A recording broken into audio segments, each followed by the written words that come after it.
Player has their certain style of play and patterns that they like to use.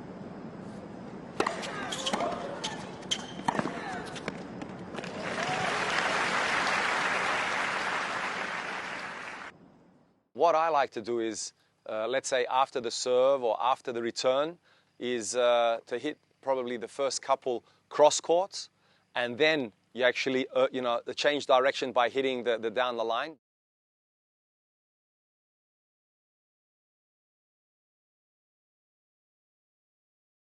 Another pattern, you go just one cross court and then automatically get them on the down the line. I'm more for actually hitting the first couple cross before changing directions down the line, or in any case using the inside out first before using the inside in.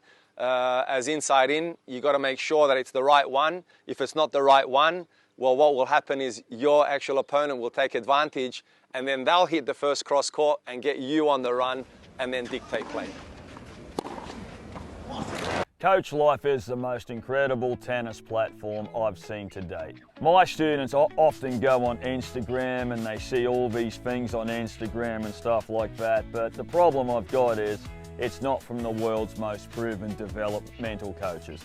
Coach Life consists of the world's most proven developmental coaches. You've got Francis Tiafoe's junior coach, Misha Kuznetsov. You've got Jack Draper's junior coaches. You've got people like Michael Joyce that are phenomenal former players. They've developed, some of the world's best players. Coach Life would have made me a better player had it existed back when I was a junior player. Terrific shot. The third pattern, which is probably the more riskier one, is hitting a down the line shot after your return or serve.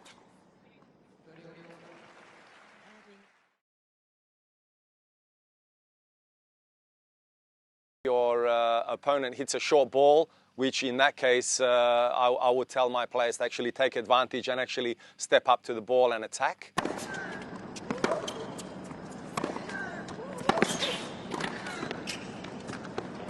How well does she control that volley, Anna Ivanovic? Coming down from a great height. So they're the patterns that you start straight away.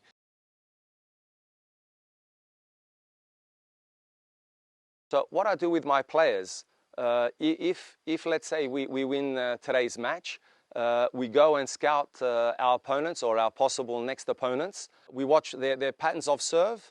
We watch where they hit their first ball after their serve and return.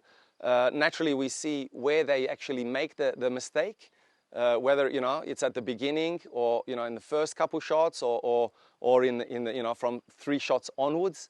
And then we see what their strengths are and weaknesses are, and once we assess that, then we come up with a game plan, or I come up with a game plan. But I always use the strengths of my players against the weaknesses of my opponents. After the serve or after the return, the first 2 shots might go to the weakness part of your opponent. In that case, it's the backhand. And if it is the backhand, then, while they're hitting a cross court, you'll probably look for the inside out forehand, go back to the backhand and then to the forehand.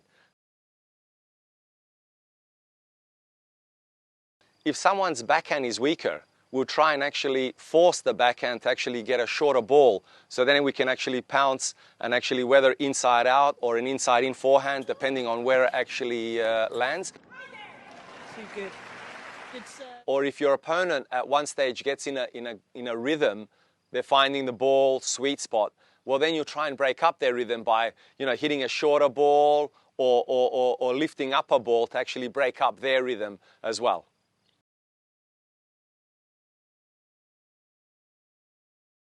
Juniors, I allow them to be a little bit more creative.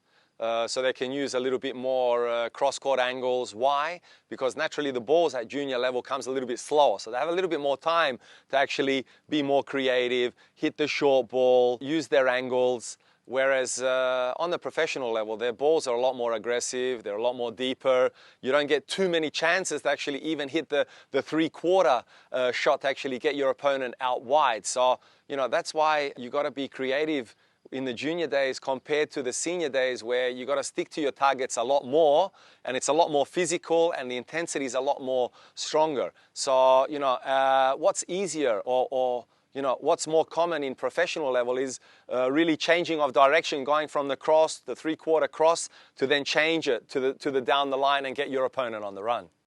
Tennis is a lot about the percentages as well. So the percentage shot is always going cross. Why? Because if you catch it a little bit late, it's going to go through the middle. Whereas if you go for that first shot down the line and you catch it a little late, it's going to be out and you're going to hit into the tram lines.